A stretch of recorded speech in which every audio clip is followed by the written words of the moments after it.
What's going on, everybody? Another episode of Vault Crack. On today's episode, we are going to be covering the MR920 Combat. In a previous video, I just covered the XR920 Combat, and now I'm going to be covering the MR920 Combat. So, once again, my name is Andrew. I'm the Chief Instructor with Shots Fired Training, located in beautiful Las Vegas, Nevada. Let's go ahead and dive in. Going to make it nice and quick for you guys. Your time is valuable, my time is valuable. While I'm cracking her open, hit that like, hit the share, hit the subscribe, do all that fun gizmo jazz stuff. Every like, every subscription helps. So, bag is out of the box. Got my manual, which I'll put back in the bag. I'm gonna be nice to the box because I'm gonna stack the box in storage immediately after following this video. Been sitting on my shelf for quite some time. So, let's go ahead and get into it, ladies and gentlemen. Let's do our safety checks and go from the bottom and move our way up. Okay, so let's set this box off to the side where it's not going to find ourselves in a position that we don't like down the line. All right, and here we go. So first and foremost, got a, let's look, 15 round PMag. 15 round PMag. You guys don't belong in this video. So I've got my back spacers right there. I have specifically, you've got your Loctite. It's blue or red, whatever. So it's 243 Loctite. These screws are for the various optics that are going to, various optic options that we have to install. So you got small, medium, and large screws, as well as these plastic spacers that you can see right in here. Those are the different spacer options.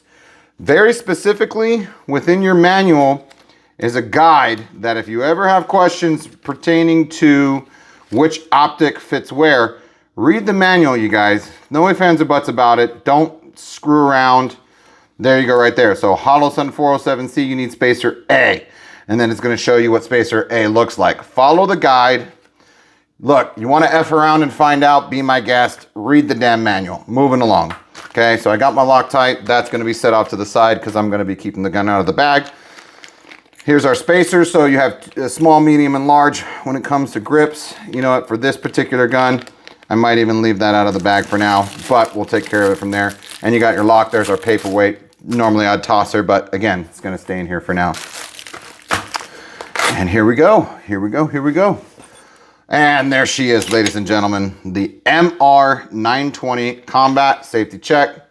No ammo, no rounds, no brass trash or anything else.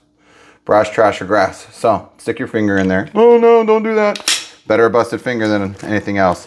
So now, as I have previously stated in many of my videos, without a comparison, how am I able to get from this video what I want? Enter the Glock 19. So another little safety check for my safety Nazis out there. Glock 19 Gen 5 MOS. And we've got some standard sights on here. So to give you guys, never too safe. So to give you guys that apples to apples comparison, PMag goes to the left, Glock mag goes to the right, and ladies and gentlemen, we have a showdown. Anyway, moving right along. Starting from the bottom, similar video to my XR920. That's in a video up here, wherever the hell I'm gonna put it, you know, somewhere else. Similar, that's a whole nother video. But starting from the bottom, you have interchangeable back straps. On this Shadow Systems, I need to remove this with my pin plunger thingamadoohickey bobber. Then I can interchange these grips. On the Glock as well, I can add grips. So this is nothing. I can put on a small, medium, and large. And then there's two other grip options. I think this might be the medium. Then you have the small, which is a flush, trying their attempt to give you somewhat of a 1911 kind of grip or feel. So we've got interchangeable back straps. Check the box on those. Now, on this particular combat model, it did not come with the magwell that came with or I put on to this XR920 right here. So it didn't come with the magwell from Shadow Systems, but it is an option. So again, out of the box, apples to apples comparison. They have their own version of slightly flared. There's more of a flare on the 19 considerably than there is on the Shadow Systems. The cost of the Shadow Systems magwell is 100% worth it. Just buy it and keep it pushing. The Gen 5 for the Glock has a decent kind of magwell. If you want something more extravagant, you can. You can go and spend as much as you want. I can feel the plastic here. It could even be, you know, dremeled out just a smidge to make it better when that mag's getting in and out of there and I'm trying to do whatever it is I'm trying to do, you know, whatever it may be. I could do a little bit of work there to try and get it a little smoother per se. All subjective. Let's moving right along. So from the back to the magwell front strap, I've got no trigger guards. The texture, okay, so if 1 was little difference, if 10 was night and day difference, the difference between these two textures, I would give it about a 5. That's my personal rating because I love the texture on the shadow systems personally. But if for those of you who know Glock, you're just used to it. So one of the first things I'll throw out there with the shadow systems, it's not a Glock. You're gonna need to get used to it. It is what it is. Moving right along, as we come up to the front of the front strap, trigger undercut. Not really an undercut on the Glock, super blocky as we know. You've got your undercut here and this little shelf right there. I cannot tell you how much they did this deliberately, in my opinion. If I found out otherwise, hell, this feels like a double trigger undercut and it is just amazing to grip in your hands. Absolutely amazing, right? Moving right along to the front of the front straps, I'll show you guys right here. Got just some line serrations for the Glock 19, but we really have some similar texture to the remainder of the gun that you can see on the shadow systems. So I love this texture. Well done shadow systems on this, right?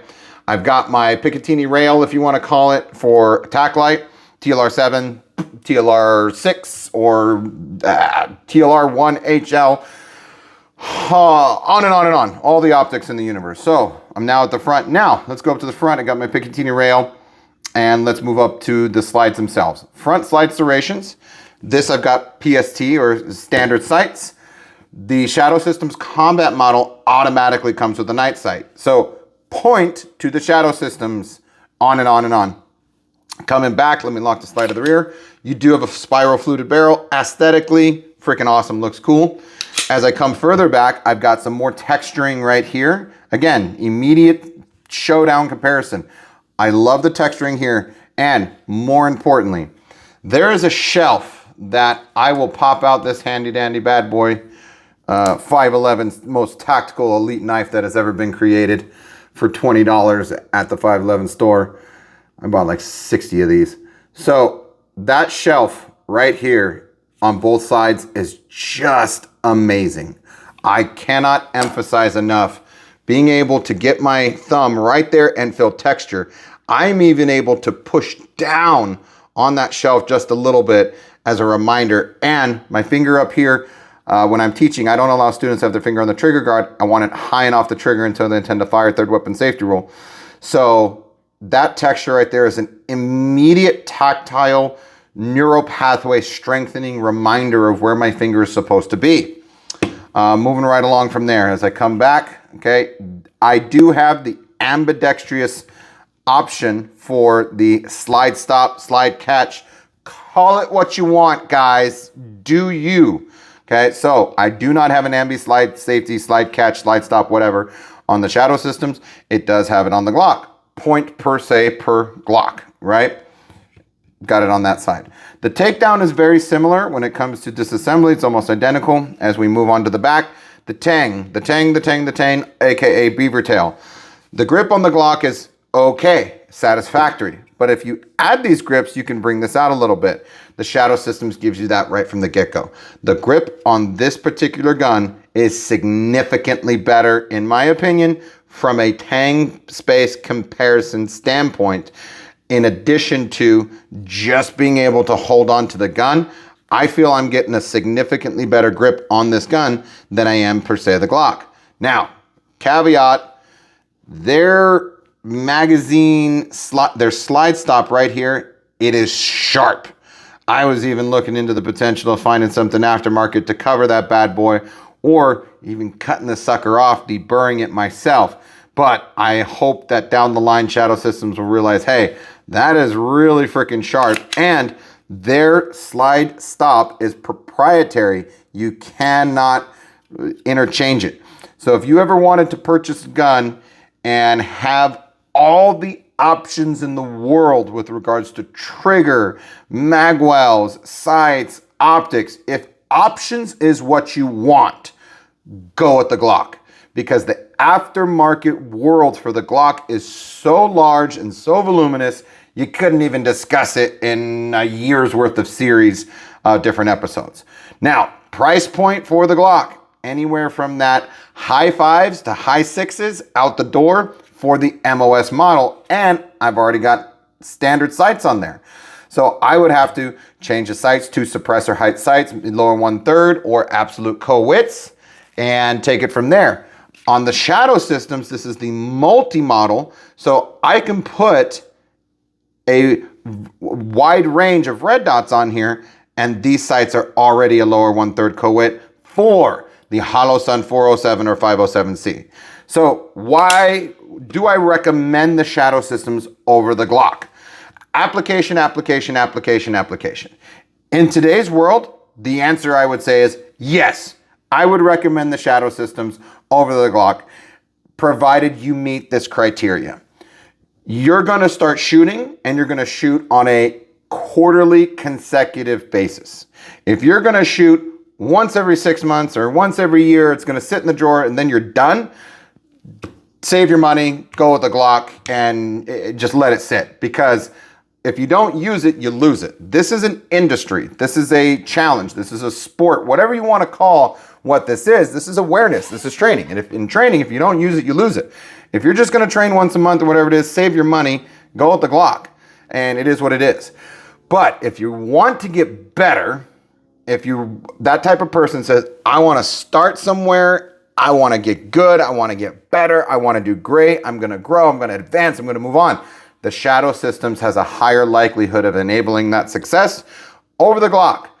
I didn't even discuss the flat trigger. My apologies. My bad, my bad, my bad. A flat trigger from an instructor standpoint is significantly better than a moon trigger, than a round trigger, than any other trigger that there is. For 15 to 20 years that I've been teaching, a flat trigger is just a better. It allows you to get more of your finger on the surface. It's just a smoother pull all the way back. You've taken up your trigger slack. You're on the wall. Next is your bang. And then you've got your reset right there. And you're ready to go for the next round. A flat trigger, in my experience of teaching, is just easier for people to manipulate. And if you just Google flat trigger for Glock 19, you're going to see numerous companies designing the flat trigger to make this better, better, better, better. These have not been out as long. The shadow systems has not been out as long as the Glock. So the Glock has a huge following.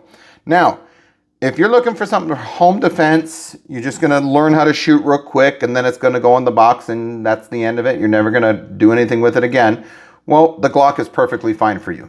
Why am I saying this? Price point, you could be in the $700 to $900 range for your shadow systems. Don't be surprised if you see $900. Don't. It is what it is. Don't be surprised if you see $600 or $700 for the Glock 19 MOS. It is what it is. They both got the front serrations, they both got the rear serrations, but specifically the options the shadow systems has that the Glock does not.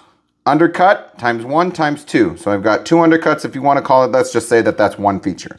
My serrations up here at the front, for me, that's a big deal. I just appreciate that they added something that it's similar to this as opposed to Glock's just doing something different. Now, the user functionality of it, give or take. The shelf that we've got here with the texture, that is a huge advantage for me. And if you're holding onto the gun, you'll see what I'm talking about. You'll learn to love it just as much as I do. Jumping back to the back real quick, the beaver tail, awesome, awesome addition. I can't emphasize it enough. Spiral barrel for aesthetics, there you go. That's a 5-pointer. 6 points goes to, you already get your night sight, okay? And a blacked out rear with the front night sight. Oh, mwah, just amazing. Just freaking amazing. 7, you've got a flat trigger. Oh, I would almost throw two points up for having a flat trigger. 8, you have a multi-model MOS option where you can put on multiple optics to your liking, to your choosing, whatever it is that you've got going on. So those are my 8 little pinpoints why I would go with the shadow systems. But again, don't spend the money unless you plan to, hey, I want to train. Otherwise, what's the point? All these features are creature comfort features, not necessarily just for new users, but also for the advanced. Going from the Glock over to the shadow systems, I've got an amazing accuracy. I do love the reliability of both. Can I say one is more reliable than the other? No. Can I say one's got a longer history than the other? Well, duh. Glock for the win in history, reliability, and law enforcement agencies using it. Well, why am I mentioning law enforcement agencies? Because it's a civilian's comparison. Oh, well, if it's good enough for government work, then it must be good enough for us. Because traditionally, there's no civilian standardized testing outside of you and I that's going to test something to see how well it's going to work and actually put through a torture test, etc. Okay, guys, that's all I got for you. The MR920 Combat. If you guys could do me the biggest of favors in the universe, hit that like, smash that subscribe button. I would really, really appreciate it. Cannot thank you guys enough. If you're interested in watching the XR920 review video, please go ahead and check out the videos in my channel. And I've got a couple more videos that are coming out here shortly.